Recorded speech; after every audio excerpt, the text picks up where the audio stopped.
Hi guys.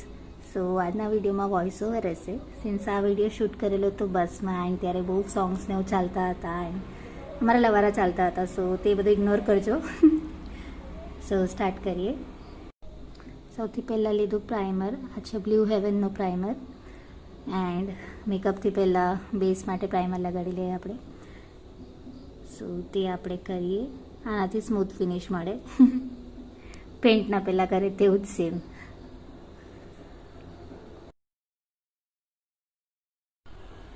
એના પછી હું યુઝ કરું છું નાયકાની ફાઉન્ડેશન સ્ટિક. એન્ડ અમે બહુ યુઝ કરેલી છે એટલે આના કલર ને બધું નીકળી ગયેલું છે. નામ દેખાતું બી નથી, બટ ઠીક છે.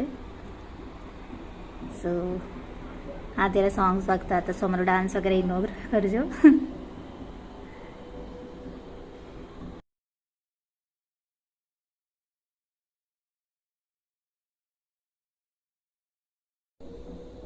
એના પછી ફેસીસ કેનેડાનું આ કોમ્પેક્ટ પાવડર છે. સો આનાથી આ બધું સેટ કરવા માટે. એન્ડ આમાં કાચ છે એટલે હું આ કાચ રીતે જ યુઝ કરીશ આગળ બી.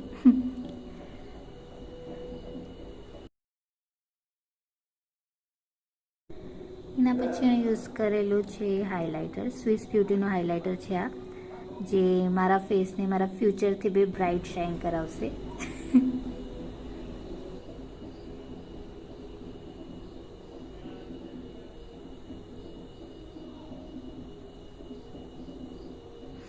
એના પછી હું કન્સીલર નથી યુઝ કરતી. સો ફાઉન્ડેશન સ્ટિકથી જ હું બધું બેઝ આઈશેડો બેઝ માટે બી જ યુઝ કરું છું.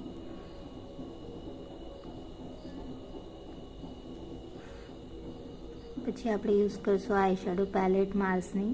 એમાં કલર્સ બધા હતા એટલે એમાંનું ઓરેન્જ જેવું શેડ, પીચ સ્ટાઇલ શેડ મેં યુઝ કરેલું છે આમાં.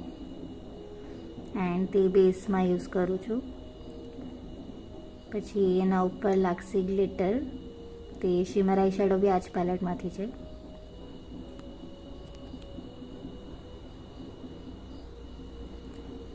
એન્ડ હું મેકઅપ બ્રશિસ નથી યુઝ કરતી, સિન્સ બસમાં હતું સો વધારે કંઈ કેરી કરી નહીં શકેલી હતી, એટલે તેના માટે કોઈ આવતા નહીં. એના પછી યુઝ કરું છું વેસલીનનો લિપ બામ મોઇશ્ચરાઇઝેશન માટે. એ બેસ્ટ છે. ઓકે. પછી બ્લશ માટે બી સેમ પેલેટનો જ અહીંયા બ્લશ રીતે યુઝ કરેલું છે.